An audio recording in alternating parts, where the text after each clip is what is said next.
चांदनी रात भी बेहद स्याह निकलेगी, दास्तां खून की इसकी गवाह निकलेगी। मुट्ठियां भिज गई मजदूर की कल पिटते हुए, अब हवेली के हलक से कराह निकलेगी। चंबल एक ऐसा तपोवन जहां घाटियों के गहरे सन्नाटे में दबी है बगावत की आवाजें, जहां की सुबह बंदूक की छाएं और शाम गिद्धों की चीख से होती है। यहां आदमी नहीं घोड़े दौड़ते हैं और उन घोड़ों पर सवारी करते हैं गन धारी।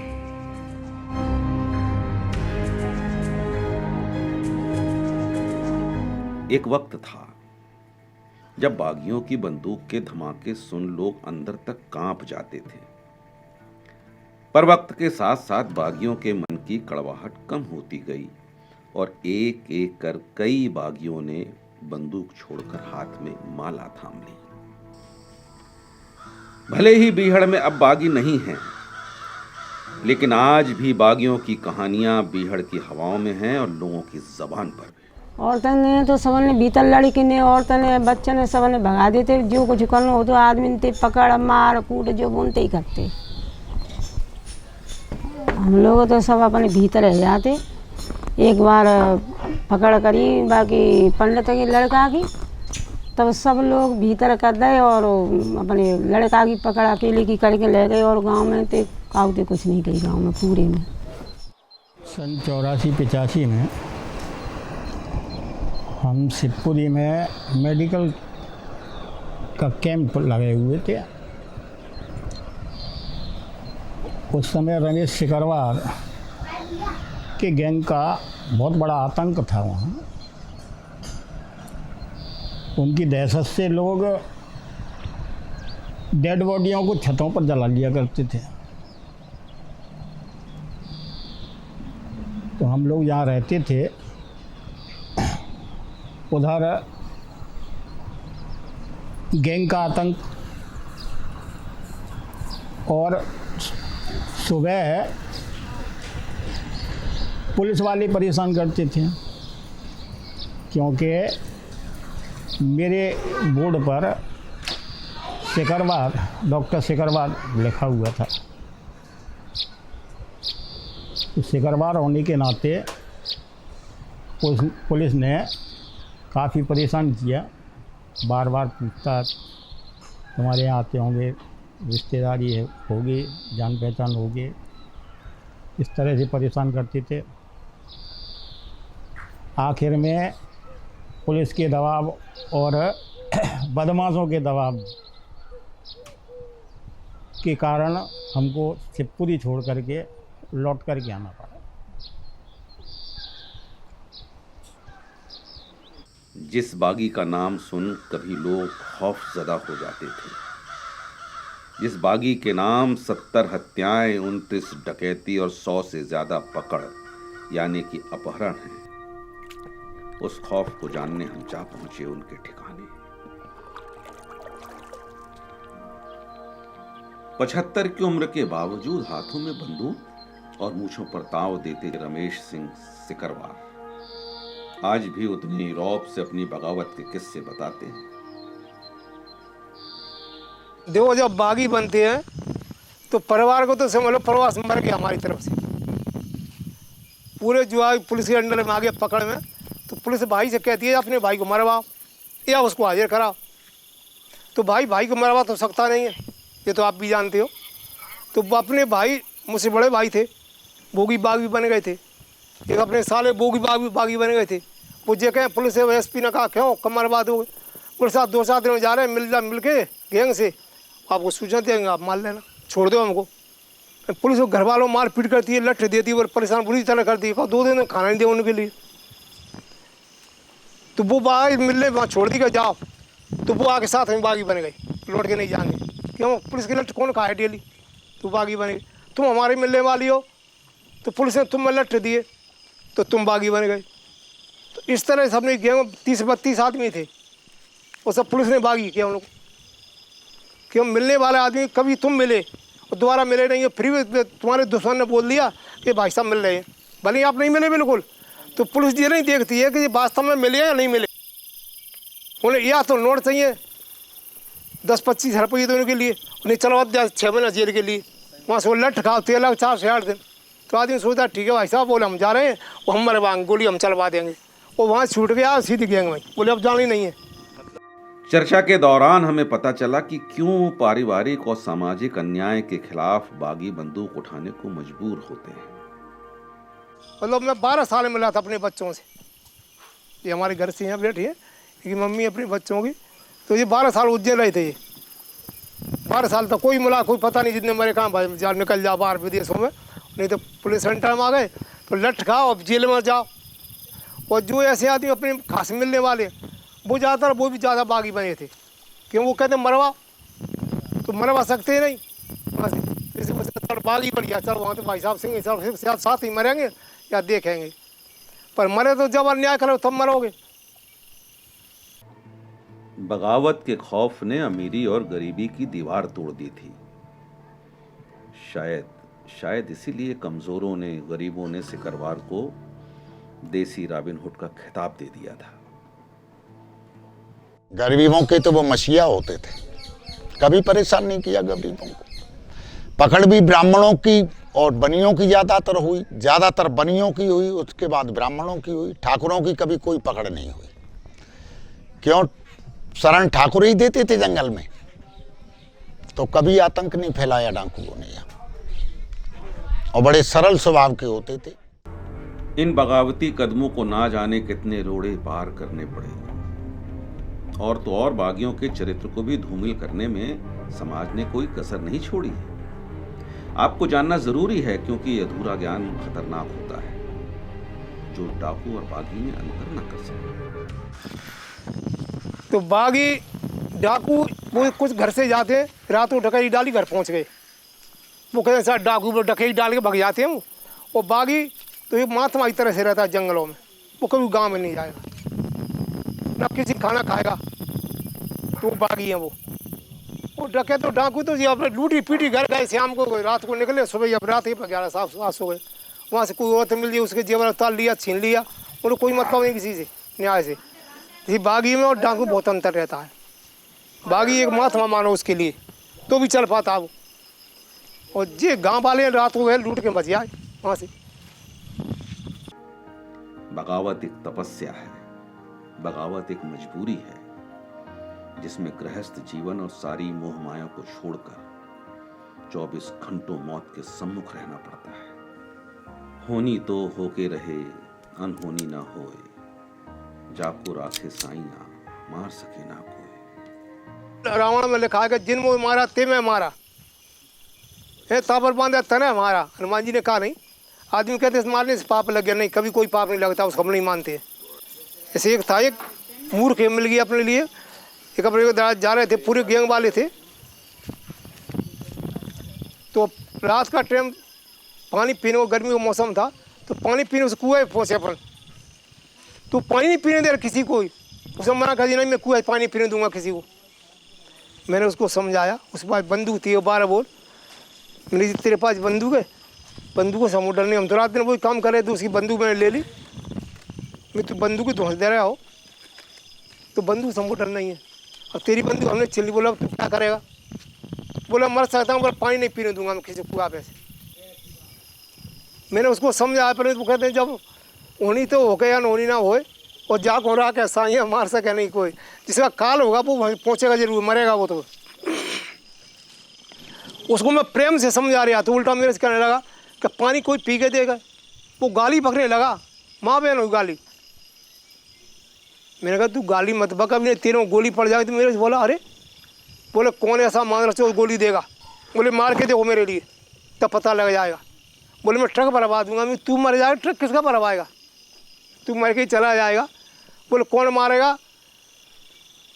मुझे बड़ा बोला मैं मारूंगा तेरे लिए। बोले मार के देखते अपनी माँ का दूध प्यार, मार मेरे लिए। वहाँ गोली दी, मर गए। अब वो मर गया तो मुझे दुख हुआ, मैं देखो यार इसको क्या दे निर्दोष आदमी मरा है, उसका दुख आज भी है कि देखो निर्दोष आदमी कैसे मरा, मर गया, पर बड़ा पश्चाताप तो हुआ। मैं देखो इसको कहते हैं काल, ये अपने आप ही आप मुँह मार।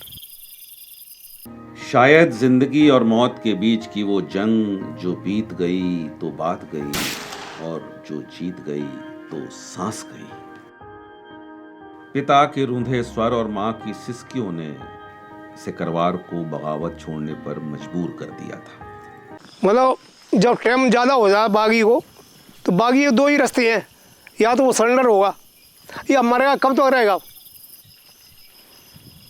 तो एक दिन जो अपने पिताजी जो है से मुख्यमंत्री मिले, अर्जुन सिंह थे, वो मिले। तो पिताजी से उनकी चर्चा भाई कि विपक्ष वाले मेरे ऊपर आरोप लगा रहे हैं कि अर्जुन सिंह मुख्यमंत्री ठाकुर हैं, तो वो रमेश सिकरवार को अपने बंगले पर रखते हैं भोपाल में। विपक्ष वाले आरोप कुछ लगाते हैं अपने आप ही। तो पिताजी से मिले, पिताजी का मुझे बोले रमेश सिकरवार से मिलवाओ, तुम्हारे लड़का से मिलवाओ, मैं उनको सरेंडर करूँगा, हाजिर हो जाए किसी तरह से। तो पिताजी उनको मुख्यमंत्री को लेकर जो है अपन से मिले एक बार। तो फिर मन बनेगा, सब लोगों को कहने लगा उन्हें सब सुविधाएं तुम्हारी मंजूर की जाएंगी, जो मांगोगे तो तुम सरेंडर हो जाओ। तो समय 10-12 साल हो गए। तब फिर उनकी बात, पिताजी की बात मान के कि माता और पिताजी कैसे थे, तो पिताजी ने कहा कि यार तुम हाजिर हो जाओगे तो मेरी बात मानो। नहीं, बहुत टाइम हो गया बेटा। बोले एंड में क्या होता है, मर जाना, कब तक रहोगे? बोले हम भी अब परेशान हैं। तो पिताजी की जब माता पिता ही सामने जाते हैं, थोड़ा आदमी को मोह हो जाता है।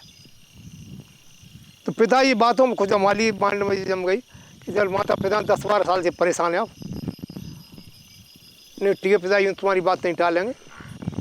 बोले मुख्यमंत्री मेरी पूरी सब चर्चा हो गई, सब सुविधा मिलेंगी। तो उनकी बात के ऊपर सरेंडर हो गए। बागी की बगावत जीत के लिए और बागी से बगावत मौत के लिए। शायद मारवाड़ी ने यमराज को दावत का न्योता दे दिया था। मतलब बागी मर्डर करता है, कभी किसी को मार दिया, तो वो भी कभी जरूरी पड़ जाता है। एक बार अपन से इनकाउंटर हो गया। इनकाउंटर कैसे हुए? मारवाड़ी लोग गैया चलाने वाले, वो 27 को मर्डर किया एक दिन में। एक मारवाड़ी था शेरसिंह नाम का, वो मेरे से बोला जंगल में कि दादा आपको जो भी सामान चाहिए मैं ला सकता हूँ, मेरी मेटा डोज जाती है। मैंने कहा तुम यह सामान लाओगे जो गृहस्थी का है। तो मैंने उसको 50 रुपये दे दिए। वो रुपये जेब में रख के सीधा पुलिस में आ गया बरगवा थाने पर कि साहब डकैतों को मारो। तो मेरे पास गैंग है यहाँ कि किसकी? रमेश सिकरवार की। तो पुलिस 4-10 पुलिस वाले उसके साथ चले गए। वो जग रात भर हनुमान जी के मंदिर पड़े रहे। वो हम कभी वादे पर नहीं जाते थे। आपसे वादा कर दिया कि आपसे हमारी कल मुलाकात होगी, तो हमारी कल नहीं होना है, तो वो 10 दिन बाद हो, आपसे घर से बुला लेंगे। टाइम पर कभी नहीं मिलते थे कभी किसी से, कि हम पुलिस को लगा दे और मरवा देगा। तो वादे पर नहीं जाते थे। तो हम उससे बोल दिया कल श्रोणी हनुमान जी पे सामान लेकर जाना, हम आ जाएंगे। तो अपना आदमी कोई भी नहीं गया। वो पुलिस वाले उसकी मार दी। तो उसको लेकर पुलिस वाले वहाँ लट दिए। तो वो ले पहुँचे कैंप पे। वहाँ मैं था नहीं, वहाँ कोई ठेकेदार लोग थे। वो कैंप में मुझसे बड़े भाई थे। गर्मी के मौसम पुलिस पहुँच गई वहाँ। जो पहरेदार था वो जात का धानुक था। वो ऊपर पेड़ में बैठा हो सो रहा। वो जग गया, उसने देख लिया। तो देख के वो घबरा गया। उसके बाद फसका राय पर थी दुनाली बार बोलेंगे इंग्लिश बंदूक थी, 50 रोंडे थे उसके पास। LG के रोंडे चलते उस टाइम, बड़े रोंडे बढ़िया। तो वो घबरा गया।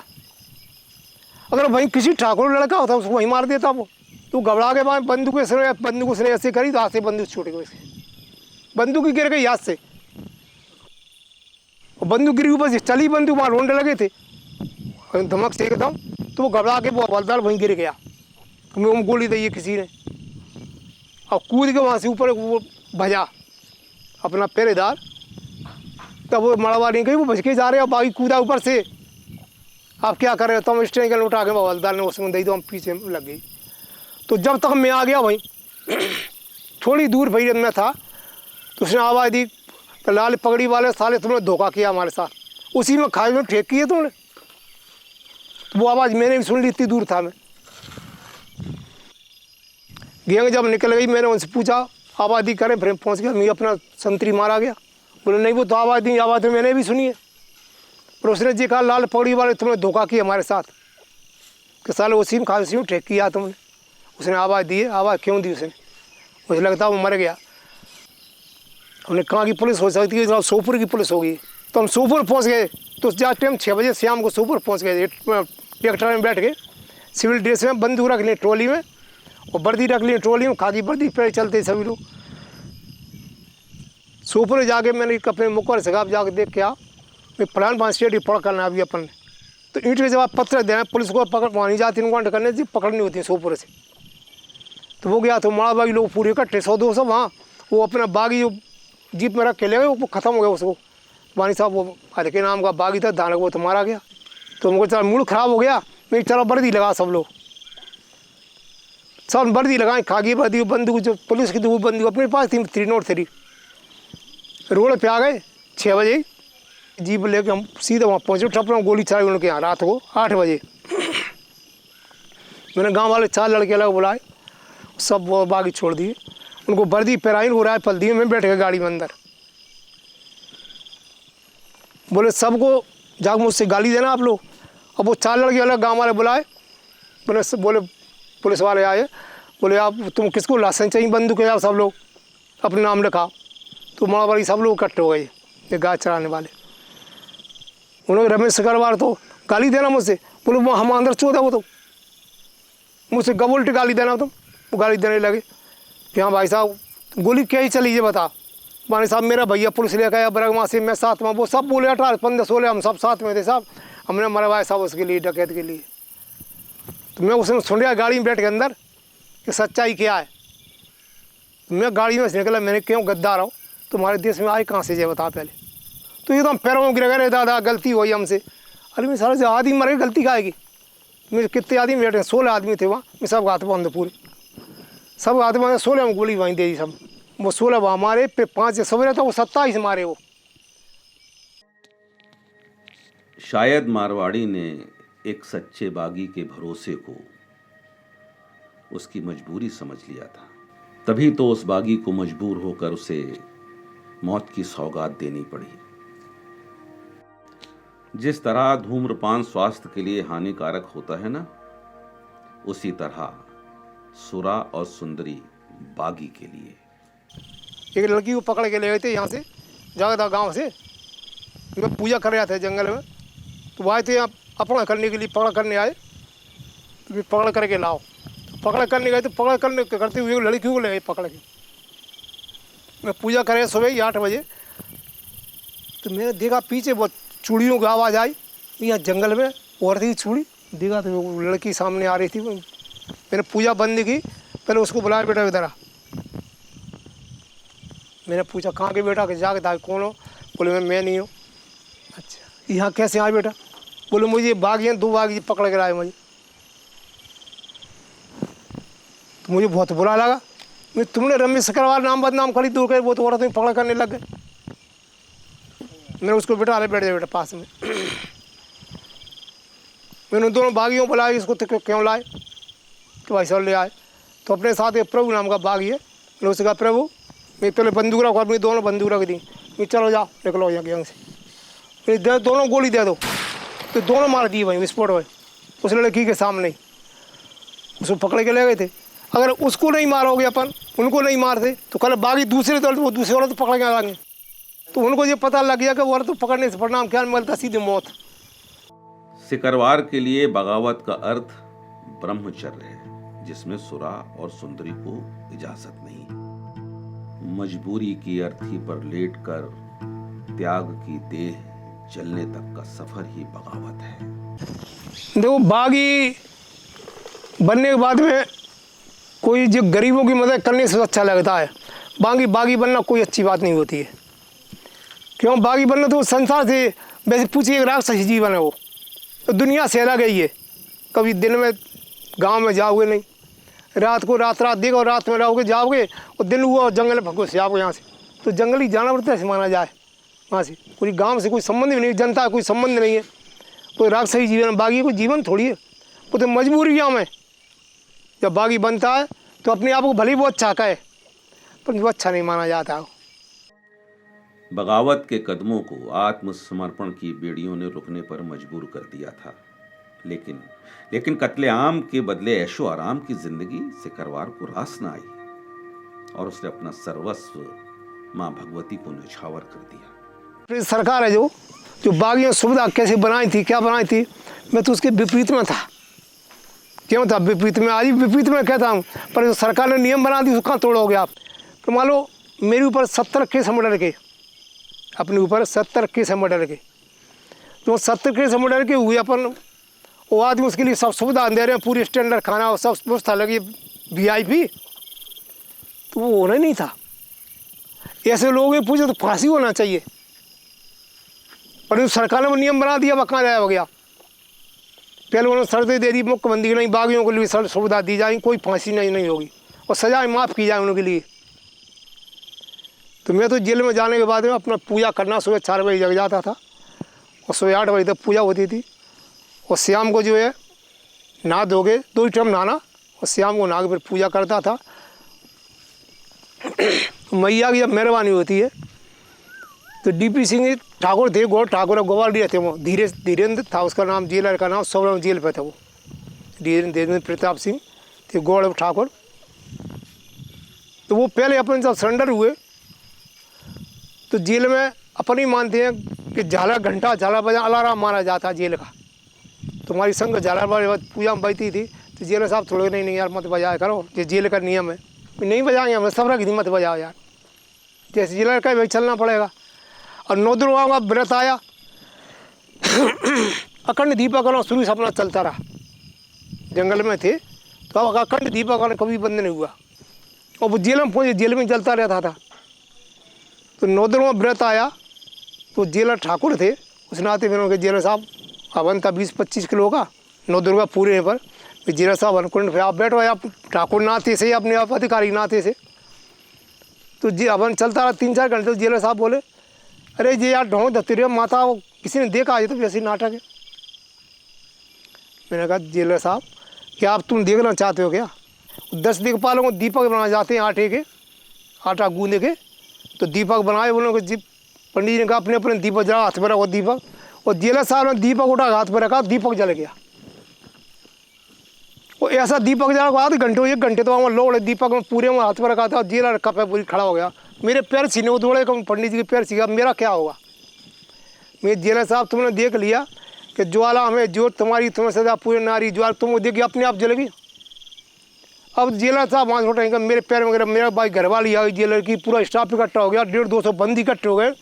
वो अपने आप वो आग लग रही, दीपक जला था, वो दीपक अपने आप जलते ही रहा, वो जितने लोग है वहाँ से आटे दीपे से, और जेलर के हाथ में रखा था। मैं जेलर साहब क्या तुम? बोले बस मैंने देख लिया, तो कब पे बुरी तरह दीपक रख दिया, मेरे पैर में गिरा। बोले मुखिया जी बड़ी गलती हुई माता में, मैं तो पता लग गया कि कुछ है शक्ति। जेलर साहब कहते हैं बोले जेल तुम्हारी, बोले जेल की चाबी मुखिया जी, अगर रात के 12 बजे जेल निकले निकाल देना, कोई आपत्ति नहीं, मुझे जेल के माल जेल रहेंगे। तो 8 साल रहा वो जेलर वहाँ। फिर मैंने बड़े भाई शादी जेल में करी, नहीं जेल में आज तक किसी शादी हुई है क्या? तो मैया की मेहरबानी बड़े भाई जेल में शादी करी, फिर 2-4 वो शादी हुई वहाँ से, तो जेल घर के जैसे था वहाँ से। एकदम मैया ने सपना दिया कि बेटा फार्म भर दो तुम छूट जाओ, दीवार भी घर पहुँच जाओगे। मैंने कहा जेलर साहब से, मेरे साहब वैसा सपना हुआ है। बोले तो सत्य वो तो वो जेलर थे, बोले सपना हुआ तो वो सही है, वो तो होना छूट गया तुम तो। अरे मैं नहीं, हाल ही उसने फार्म लिया तत्काल, पर उसने फार्म भरा जेलर ने, और बाने भोपाल भेजा। वो दिवाली 5-6 दिन थे, वो 5-6 दिन बाद तो दिवाली के जब मावस के दिन लक्ष्मी पूजन को वहाँ से फैक्स आ गया रमेश सिकरवार को, राज्यपाल ने दिया, कितना दिया, रमेश सिकरवार सबके सो बरी करते हुए जेल से रिहा किया जाओ तत्काल। वो मुझे मैसेज कराओ, वो फैक्स आया जेल साहब मुझे, मुखिया जी जा पूजन घर करना यार। बोले क्यों? वो तो मैं पहले ही समझ गया कि मैया तुमसे बोली, मुझे पता मैं देख के बैठा हूँ वहाँ से। तो अपन लोगों के लिए और बाकी लिए इष्ट बहुत ज़रूरी है, तो इष्ट कब साथ देगा तुम नियम पर चलोगे तो, और तुमने नियम तोड़ दिया तो कोई बाप भी साथ, माँ बाप भी साथ नहीं देते। एक सच्चे बागी के जीवन का एक उसूल होता है, एक सच्चा मंत्र होता है, नारियों का सम्मान और सुरा से दूरी। लेकिन हम सभ्य समाज के लोग रोज ही अखबार हमारी सभ्यता के कारनामों से भरा होता है।